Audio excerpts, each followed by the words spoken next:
Japanese automobile manufacturer Toyota Mexico में अपना एक असेंबली प्लांट लगाता है। American automobile company Tesla China में अपनी मैन्युफैक्चरिंग यूनिट सेट करके वहां से अपने व्हीकल्स को एक्सपोर्ट करती है। South Korean mobile manufacturer Samsung India में अपना प्लांट सेटअप करके स्मार्टफोन्स मैन्युफैक्चरिंग कर पा रहा है। क्या आपके मन में कभी ये सवाल आया है कि आखिर ये क्रॉस बॉर्डर इंडस्ट्रियल एक्सचेंज कैसे पॉसिबल हो पाता है? दोस्तों, ये सब कुछ पॉसिबल हो पाता है फॉरेन डायरेक्ट इन्वेस्टमेंट यानी एफडीआई की वजह से।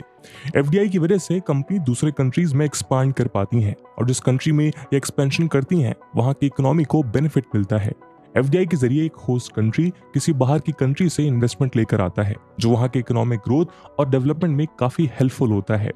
उदाहरण के लिए आयरलैंड के केस में 1990s और 2000s के दौरान उनकी इकोनॉमिक डेवलपमेंट में एफडीआई ने काफी पिवटल रोल प्ले किया था। आयरलैंड की फेवरेबल टैक्स पॉलिसीज और एजुकेटेड वर्कफोर्स के चलते न्यूमरस मल्टीनेशनल कॉर्पोरेशंस ने यहाँ पर अपने सेटअप बनाए। इसी वजह से यहाँ पर टेक्नोलॉजी और फाइनेंस का बूम आया जिसने आयरलैंड को सेल्टिक टाइगर का निकनेम दिया।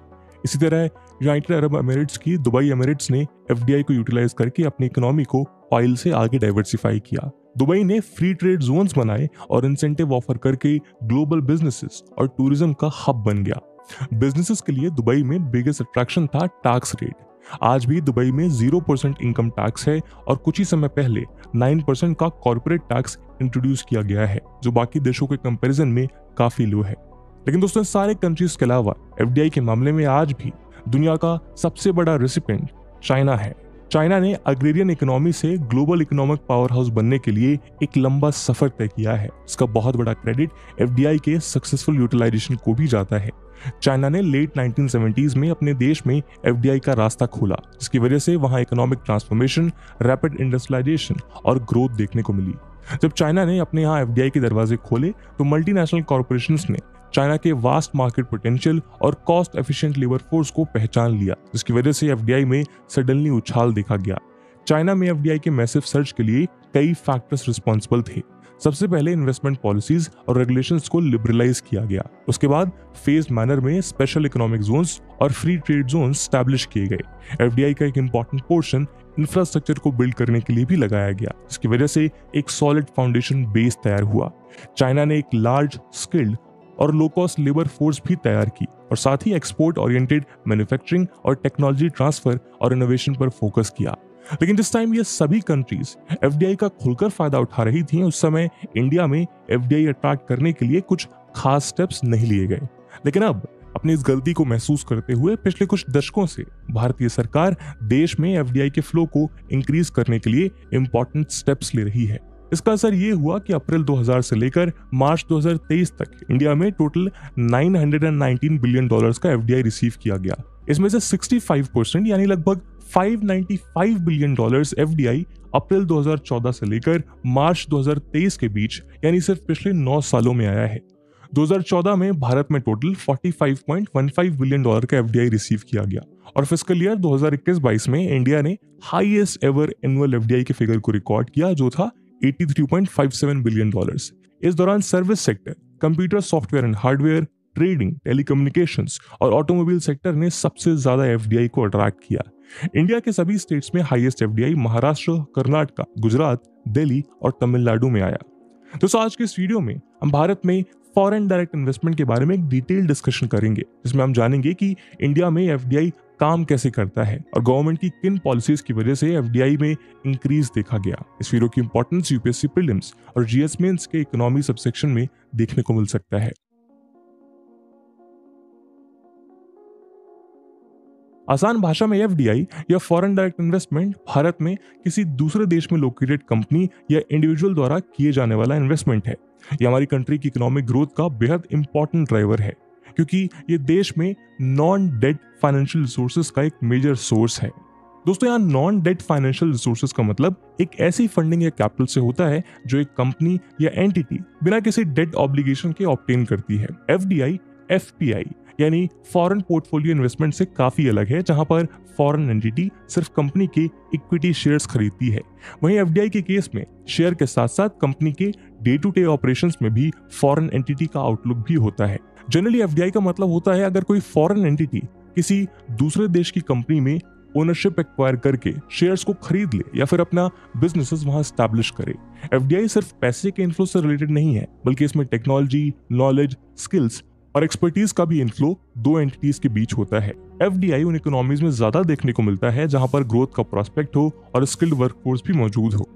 एफडीआई के किसी देश में आने के डिफरेंट रूट्स हो सकते हैं और इंडिया में इसके लिए दो रूट्स अवेलेबल हैं, ऑटोमेटिक रूट और गवर्नमेंट रूट।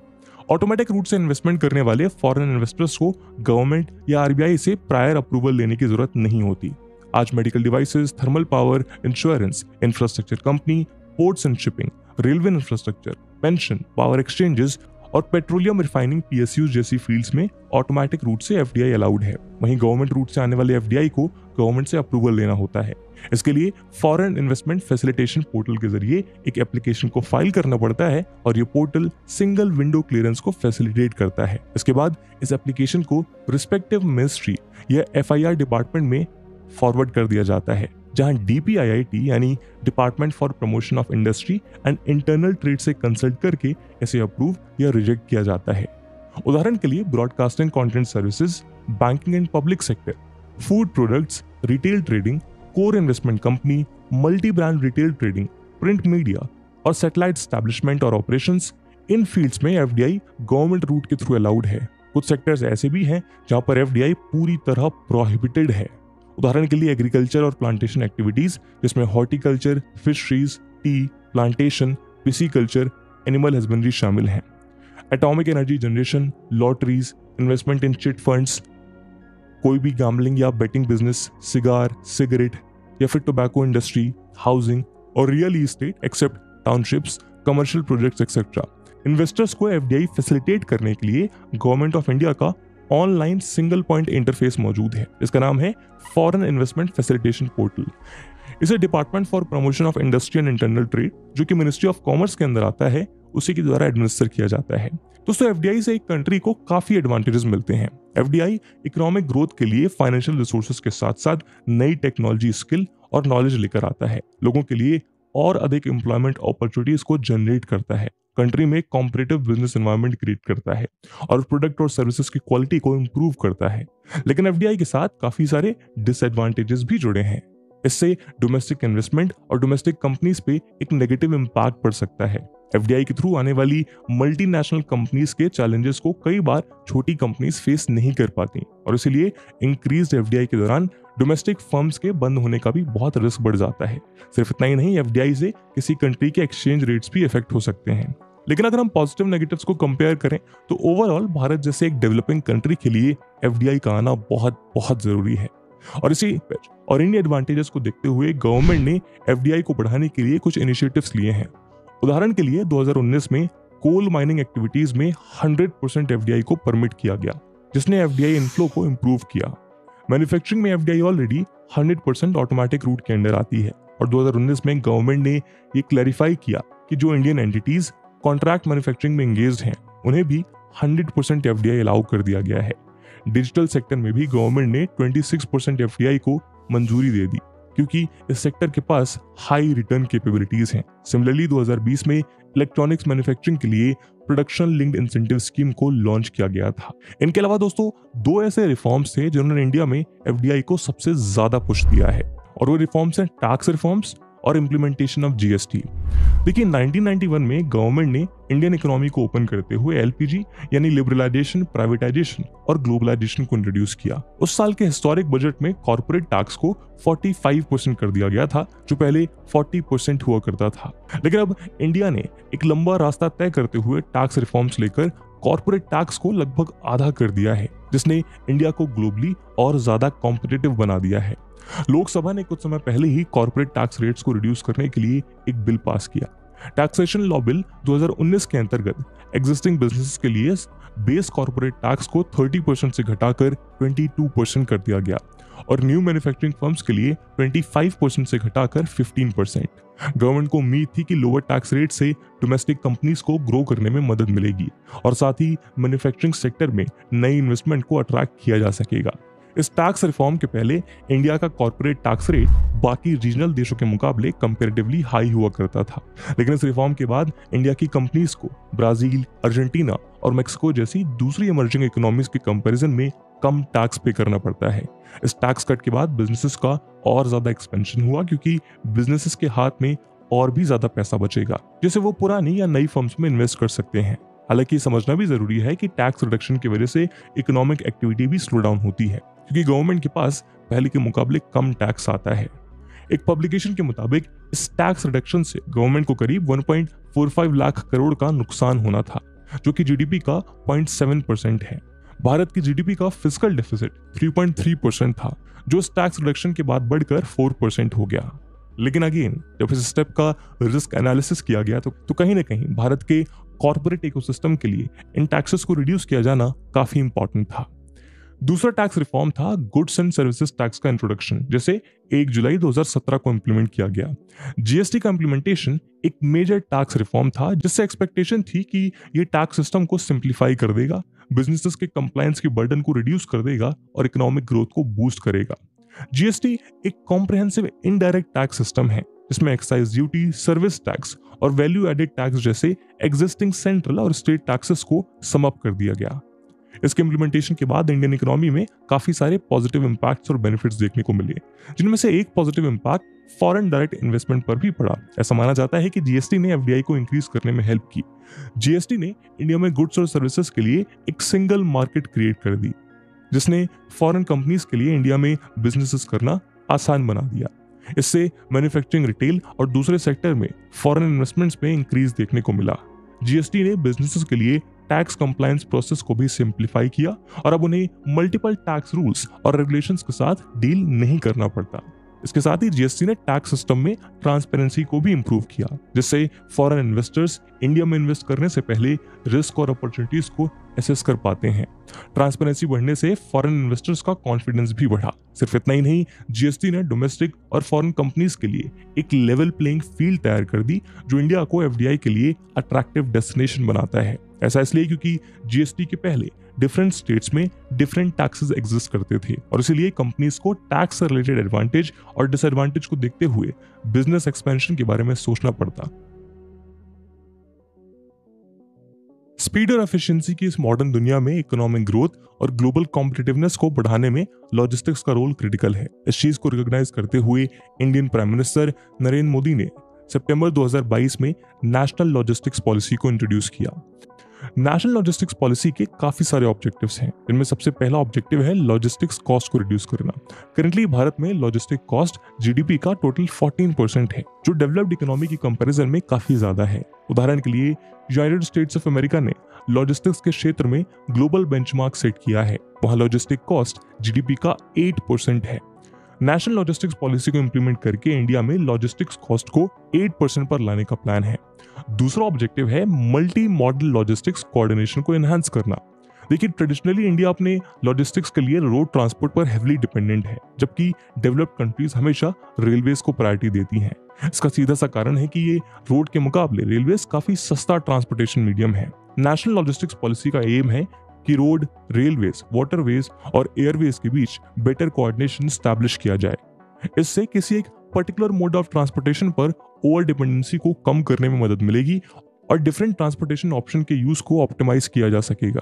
इसके साथ ही यूनिफाइड लॉजिस्टिक्स इंटरफेस प्लेटफॉर्म यानी यूएलआईपी को इंट्रोड्यूस किया गया, जो लॉजिस्टिक्स इंडस्ट्री के लिए गेम चेंजर साबित हो सकता है। जिस प्रकार से यूनिफाइड पेमेंट इंटरफेस ने इंडिया के डिजिटल इकोनॉमी को रिवॉल्यूशनराइज किया है, यूएलआईपी एक ट्रांसपेरेंट वन विंडो प्लेटफॉर्म के जरिए लॉजिस्टिक्स कॉस्ट को रिड्यूस करेगा और अपने स्टेक होल्डर्स को रियल टाइम इंफॉर्मेशन देगा।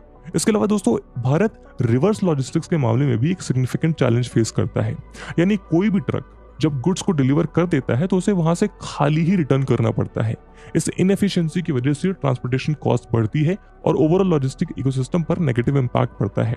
यूएलआईपी की मदद से इस प्रॉब्लम को सॉल्व किया जा सकेगा और ट्रक्स का प्रॉपर यूटिलाइजेशन एंश्योर होगा। नेशनल लॉजिस्टिक्स पॉलिसी का अगला ऑब्जेक्टिव है वाटरवेज के पोटेंशियल को आइडेंटिफाई करना और उसे यूज करना। इंडिया के पास 7000 किलोमीटर से भी ज्यादा लंबी कोस्ट लाइन है, जो इंडिया को कॉस्ट इफेक्टिव ट्रांसपोर्टेशन ऑप्शंस देता है। यूएलआईपी का इंटीग्रेटेड प्लेटफॉर्म वाटरवे लॉजिस्टिक्स के एग्जीक्यूशन में भी हेल्प करेगा और इससे कम कॉस्ट पर ज्यादा ट्रेड पॉसिबल हो पाएगा। गवर्नमेंट के इन सभी इनिशिएटिव की वजह से वर्ल्ड बैंक द्वारा पब्लिक की जाने वाली लॉजिस्टिक्स रैंकिंग में इंडिया ने जबरदस्त इंप्रूवमेंट दिखाई है। 2023 के लॉजिस्टिक्स परफॉर्मेंस इंडेक्स में 139 कंट्रीज में से भारत ने 38th रैंक को अचीव किया।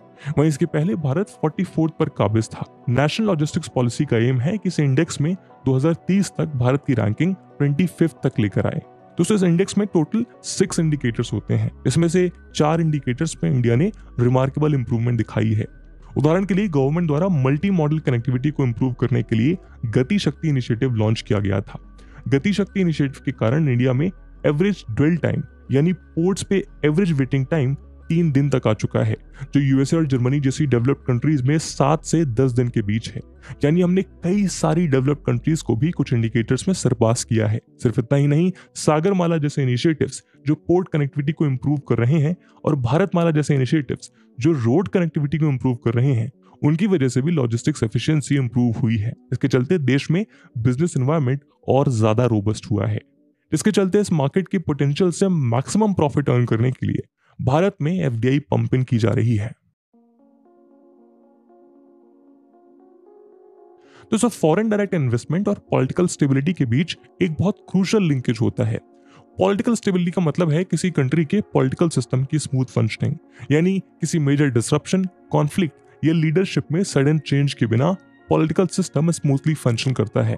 एक स्टेबल पॉलिटिकल एनवायरनमेंट इन्वेस्टर्स के लिए सर्टेनिटी और प्रेडिक्टेबिलिटी को इंश्योर करता है ताकि इन्वेस्टमेंट से रिलेटेड रिस्क रिड्यूस हो सके। कंसिस्टेंट पॉलिसीज और रेगुलेशंस को इंप्लीमेंट करने के लिए स्टेबल गवर्नमेंट को बेहतर माना जाता है। पॉलिटिकल स्टेबिलिटी के साथ कई सारे फैक्टर्स जुड़े हैं जो एफडीआई के इनफ्लो को अफेक्ट करते हैं। सबसे पहला फैक्टर है पॉलिसी कंटिन्यूटी। तो देखिए, पॉलिटिकल कंटिन्यूटी एक स्टेबल पॉलिटिकल क्लाइमेट इंश्योर करता है, जिससे बिजनेसेस को लॉन्ग टर्म इन्वेस्टमेंट को प्लान करने में हेल्प मिलती है। उदाहरण के लिए, अगर किसी गवर्नमेंट ने एफडीआई से संबंधित कोई पॉलिसी बनाई और फिर गवर्नमेंट के चेंज होने पर ये पॉलिसी दोबारा से चेंज हो जाती है, तो ये इन्वेस्टर्स के लिए रेड फ्लैग की तरह है, क्योंकि इससे वो अपने फ्यूचर इन्वेस्टमेंट्स को क्लैरिटी के साथ प्लान नहीं कर सकते। दूसरा फैक्टर है कि पॉलिटिकल स्टेबिलिटी की वजह से इन्वेस्टर्स के अंदर रिस्क का परसेप्शन भी कम हो जाता है। इन्वेस्टर्स इस बात के लिए कॉन्फिडेंट फील करते हैं कि उनका पैसा सेफ गार्ड रहेगा और उन्हें लॉज में अब्रप्ट चेंजेस देखने को नहीं मिलेंगे जो उनके ऑपरेशंस को नेगेटिवली अफेक्ट करके उनकी इन्वेस्टमेंट्स को खराब कर सकते हैं। स्टेबल पॉलिटिकल गवर्नमेंट इन्वेस्टर का कॉन्फिडेंस भी बढ़ाता है, क्योंकि उन्हें इस बात का भी भरोसा है कि उनके राइट्स को प्रोटेक्ट किया जाएगा और वो उस देश में बिना किसी इंटरफेरेंस के ऑपरेट कर पाएंगे। फोर्थ फैक्टर है बेटर इंफ्रास्ट्रक्चर डेवलपमेंट, क्योंकि पॉलिटिकल स्टेबिलिटी होने पर गवर्नमेंट लॉन्ग टर्म प्लान्स पर फोकस कर पाती है और प्रोजेक्ट्स को एफिशिएंटली और टाइमली एग्जीक्यूट कर पाती है। और इंफ्रास्ट्रक्चर मेनली इसी कैटेगरी में फॉल करता है और यही इंप्रूव इंफ्रास्ट्रक्चर फॉरेन इन्वेस्टर्स को अट्रैक्ट कर पाता है। फिफ्थ फैक्टर है सोशल और economic reforms. Stable governments necessary social और इकोनॉमिक रिफॉर्म्स को इंप्लीमेंट कर सकती है जो कंट्री के ओवरऑल डेवलपमेंट में कंट्रीब्यूट करता है। उदाहरण के लिए ease of doing business, labour laws में इंप्रूवमेंट और एंटरप्रेन्योरशिप को प्रमोट करना। ऐसे कई सारे देश हैं जहां पर पॉलिटिकल स्टेबिलिटी ने उसे कंट्री की एफडीआई इनफ्लो ग्रोथ को एक नई डायरेक्शन दी है। उदाहरण के लिए सिंगापुर में कंसिस्टेंट गवर्नेंस एफडीआई इनफ्लो को अट्रैक्ट करने में एक इंपॉर्टेंट फैक्टर रहा।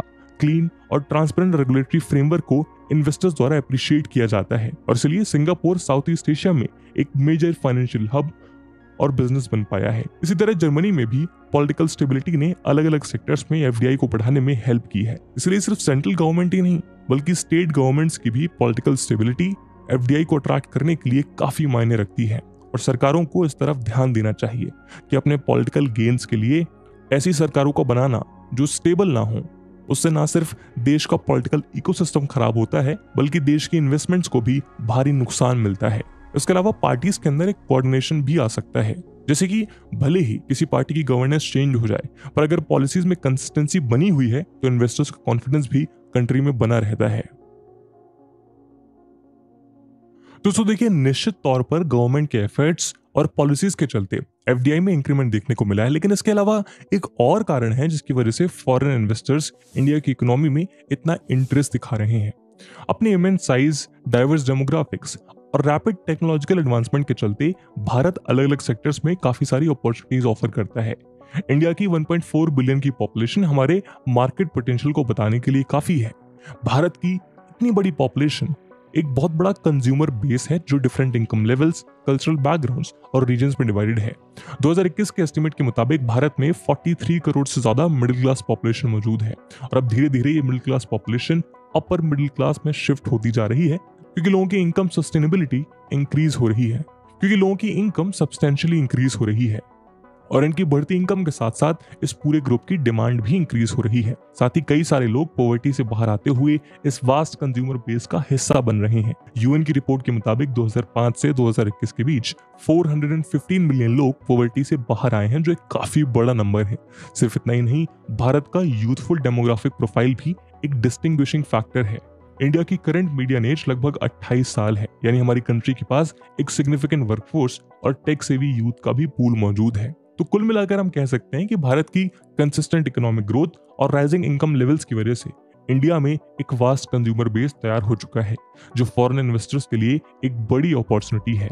ये अपॉर्चुनिटीज इंडिया के ई कॉमर्स सेक्टर, टेक्नोलॉजी और startup, renewable energy sector, health care और इंफ्रास्ट्रक्चर जैसी डाइवर्स फील्ड में है। तो दोस्तों, भारत के मार्केट के पोटेंशियल को डिनाई नहीं किया जा सकता, लेकिन बिजनेसेस को प्रॉपर एनवायरनमेंट देना होगा ताकि इंडिया में और अधिक एफडीआई को इंश्योर किया जा सके। दोस्तों, इंडिया की इकोनॉमिक ग्रोथ के प्रोजेक्शंस काफी पॉजिटिव पिक्चर प्रोजेक्ट करते हैं। वर्ल्ड बैंक के ग्लोबल इकोनॉमिक प्रोस्पेक्ट 2023 के हिसाब से लार्जेस्ट इमर्जिंग मार्केट और डेवलपिंग इकोनॉमीज में से भारत के फास्टेस्ट ग्रोइंग इकोनॉमी बने रहने की एक्सपेक्टेशन है। United nation world economic situation and prospect 2023 कहता है कि 2023 में भी इंडिया 5.8% की ग्रोथ रेट के साथ ग्रो करेगा। साथ ही ग्लोबल फर्म्स भी अपनी चाइनीज मैन्युफैक्चरिंग को डाइवर्सिफाई करने के लिए इंडिया को एक की डेस्टिनेशन की तरह देख रहा है। गवर्नमेंट इनिशिएटिव की वजह से भी इंडिया में और ज्यादा इन्वेस्टमेंट आ रही है। अब जैसे कि यूनाइटेड अरब एमिरेट्स से आने वाले एफडीआई में एक इंक्रीज देखा गया है क्योंकि इंडिया ने इस कंट्री के साथ कॉम्प्रिहेंसिव इकोनॉमिक पार्टनरशिप एग्रीमेंट को साइन किया। इसकी वजह से अब यूएई भारत का 4th लार्जेस्ट इन्वेस्टर है और 2022 में यूएई ने जहां 1.03 बिलियन डॉलर्स के इन्वेस्टमेंट किए थे, वहीं 2023 में 3.35 बिलियन डॉलर्स हो चुका है। लेकिन दोस्तों, इन सब के बावजूद कई सारे ऐसे फैक्टर्स हैं जिन्होंने इंडिया में फॉरेन इन्वेस्टमेंट्स को अट्रैक्ट करने के लिए चैलेंजिंग एनवायरनमेंट बना दिया है। रिजर्व बैंक की रिसेंट एनुअल रिपोर्ट बताती है कि फाइनेंशियल ईयर 2023 में इंडिया ने 46 बिलियन डॉलर्स के इक्विटी इनफ्लोज को रजिस्टर किया। वहीं 2022 में total equity inflows 58.8 billion dollars के थे। तो सवाल यह है कि जब इंडिया के इकोनॉमिक प्रोजेक्शन इतने ब्राइट हैं तो फिर एफडीआई में ये डिक्लाइन देखने को क्यों मिल रहा है।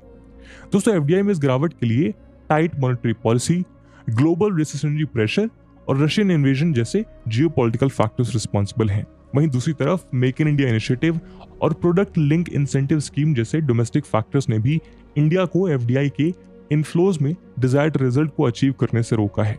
जब तक इंडिया कंपोनेंट्स को लोकली सोर्स नहीं कर पाएगा, तब तक मेक इन इंडिया इनिशिएटिव के जरिए मैन्युफैक्चरिंग सेक्टर में एफडीआई को अट्रैक्ट करने का ऑब्जेक्टिव पूरा करना काफी मुश्किल होगा। मेक इन इंडिया के इतना लेस इंपैक्टफुल होने का एक बहुत बड़ा रीजन यह है कि ग्लोबल कॉर्पोरेशंस के लिए इंडिया में आईएसओ या बीएसआई सर्टिफाइड फैक्ट्रीज ढूंढना काफी मुश्किल काम है। वहीं चाइना में ज्यादातर प्रोडक्ट कैटेगरीज में मेजॉरिटी ऑफ ऑपरेशंस आईएसओ या बीएसआई सर्टिफाइड होते हैं। सिक्योरिटी कंसर्न्स की वजह से चाइनीज इन्वेस्टमेंट की तरफ भी एक कॉशियस अप्रोच लिया जा रहा है, जो एफडीआई इन्फ्लोज को फर्दर इफेक्ट कर रहा है। पिछले 2 सालों में इंडिया के अंदर कई सारे सेक्टर्स में एफडीआई का इन्फ्लो ड्रॉप हुआ है। फाइनेंशियल ईयर 2023 में computer software, hardware, automobile, infrastructure और कंस्ट्रक्शन सेक्टर ने एफडीआई में ड्रॉप को विटनेस किया है। लेकिन सबसे जबरदस्त ड्रॉप मैन्युफैक्चरिंग सेक्टर में देखा गया है, जो फाइनेंशियल ईयर 2022 के 16.3 बिलियन डॉलर्स के कंपैरिजन में फाइनेंशियल ईयर 2023 में सिर्फ 11.3 बिलियन डॉलर्स रह गया है। इसके अलावा कंप्यूटर सर्विसेज, एजुकेशन और ट्रांसपोर्ट में भी एफडीआई कॉन्ट्रैक्ट हुआ है। फाइनेंशियल सर्विसेज एकमात्र सेक्टर है जिसमें एफडीआई में राइज रजिस्टर किया गया है और फिस्कल ईयर 2022 के 4.7 बिलियन डॉलर के कंपैरिजन में फिस्कल ईयर 2023 में 6.8 बिलियन डॉलर्स के एफडीआई को रजिस्टर किया गया है। कुछ एक्सपर्ट्स का मानना है कि एफडीआई में इस डाउनफॉल का रीजन है ग्लोबल इकोनॉमिक एनवायरनमेंट में चल रहा अनसर्टेनिटी का दौर। पहले कोविड-19 और फिर यूक्रेन वॉर की वजह से ग्लोबल मार्केट और इन्वेस्टर को नुकसान हुआ है, जिसने एफडीआई के इनफ्लो को डिक्लाइनिंग ट्रेंड की तरफ शिफ्ट किया है। साथ ही यूएस फेडरल रिजर्व और यूरोपियन सेंट्रल बैंक के द्वारा कुछ मेजर स्टेप्स लिए गए हैं, जिसने इमर्जिंग मार्केट में इन्वेस्टेबल रिसोर्सेज की अवेलेबिलिटी को कम कर दिया है, जिसने एफडीआई के रिडक्शन को और भी बढ़ा दिया है। इमर्जिंग मार्केट में यूएस फेडरल रिजर्व और यूरोपियन सेंट्रल बैंक फंड के लिए दो मेन इंपॉर्टेंट सोर्सेज हैं। साथ ही एफडीआई डेस्टिनेशन के मामले में चाइना अपने बेटर इंफ्रास्ट्रक्चर बेस्ड इकोसिस्टम से इंडिया को लगातार बीट करता जा रहा है। साथ ही लॉजिस्टिक्स और इंफ्रास्ट्रक्चर से लेकर लैंड अवेलेबिलिटी और क्वालिटी वर्कर्स की अवेलेबिलिटी ऐसे इश्यूज हैं जो भारत को मैन्युफैक्चरिंग हॉटस्पॉट बनने की राह में काफी बड़े ऑब्स्टिकल्स हैं। तो क्या गवर्नमेंट एफडीआई में होने वाले इस डिप को वापस से एक राइज की तरफ लेकर जा सकती है?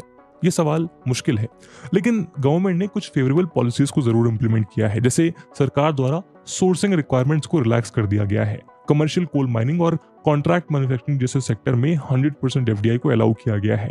नेशनल सिंगल विंडो जैसे सिस्टम ने इन्वेस्टर्स के लिए अप्रूवल और क्लियरेंस प्रोसीजर को इंप्रूव किया है। फेज मैन्युफैक्चरिंग प्रोग्राम और पीएलआई स्कीम जैसे फ्लैगशिप प्रोग्राम्स के एक्सपेंशन की वजह से भी ज्यादा एफडीआई आने की उम्मीद है। हालांकि हमें ये भी एक्सेप्ट करना होगा और समझना भी जरूरी है कि इन इनिशिएटिव्स के इम्पैक्ट को मटेरियलाइज होने में टाइम लगेगा, क्योंकि कुछ पीएलआई स्कीम अभी भी अपनी अर्ली स्टेजेस में है। तो कुल मिलाकर गवर्नमेंट इनिशिएटिव एफडीआई को वापस बढ़ाने पर काम तो कर रहे हैं, लेकिन जियोपॉलिटिकल टेंशन और ग्लोबल इकोनॉमिक अनसर्टेनिटी की वजह से इनका इम्पैक्ट दिखने में थोड़ा टाइम लग सकता है। फॉरेन डायरेक्ट इन्वेस्टमेंट में पिछले कई सालों में इंडिया की ग्रोथ और डेवलपमेंट में बेहद इंपॉर्टेंट रोल निभाया है। इंडिया ने अलग अलग सेक्टर्स में बहुत सारे फॉरेन इन्वेस्टमेंट्स को अट्रैक्ट किया है, जिसने जॉब क्रिएशन, टेक्नोलॉजिकल एडवांसमेंट्स और इंफ्रास्ट्रक्चर डेवलपमेंट में कंट्रीब्यूशन दिया है। पॉलिसीज को लिबरलाइज करने और एक फेवरेबल बिजनेस एनवायरनमेंट को क्रिएट करने के लिए गवर्नमेंट ने जो एफर्ट्स किए हैं, उनकी वजह से भी फॉरेन इन्वेस्टर्स इंडिया में अपॉर्चुनिटीज एक्सप्लोर करने के लिए इनकरेज हुए हैं। लेकिन एफडीआई के बेनिफिट्स को सस्टेन और मैक्सिमाइज करने के लिए इंडिया को कुछ चैलेंजेस को सॉल्व करने पर ध्यान देना होगा, जैसे bureaucratic red tape, infrastructure bottlenecks और रेगुलेटरी अनसर्टेनिटीज। एक ट्रांसपेरेंट और इन्वेस्टर फ्रेंडली इकोसिस्टम बनाकर भारत और भी ज्यादा एफडीआई को अट्रैक्ट कर सकता है, जो इनोवेशन को भी प्रमोट करेगा और आने वाले सालों के लिए इकोनॉमिक प्रोग्रेस को इंश्योर करेगा। और इसी उम्मीद के साथ आज की वीडियो को हम यहीं विराम देते हैं। इस मुद्दे को लेकर आपके क्या ओपिनियंस हैं, क्या सुझाव हैं, आप कमेंट सेक्शन में शेयर कर सकते हैं। इस वीडियो की इंपॉर्टेंस यूपीएससी प्रीलिम्स और मेंस में दिखते हुए एक सवाल हम आपके लिए छोड़कर जा रहे हैं, जिसको आपको कमेंट सेक्शन में आंसर करना है। The question is, explain how FDI can help India to achieve its desired economic targets. And with this question, my friends, that's it for the video. I hope आपको video पसंद आई होगी, और अगर पसंद आई है तो अपने दोस्तों के साथ शेयर करना मत भूलिएगा। हम मिलते हैं अगले वीडियो में, तब तक के लिए जय हिंद, जय भारत।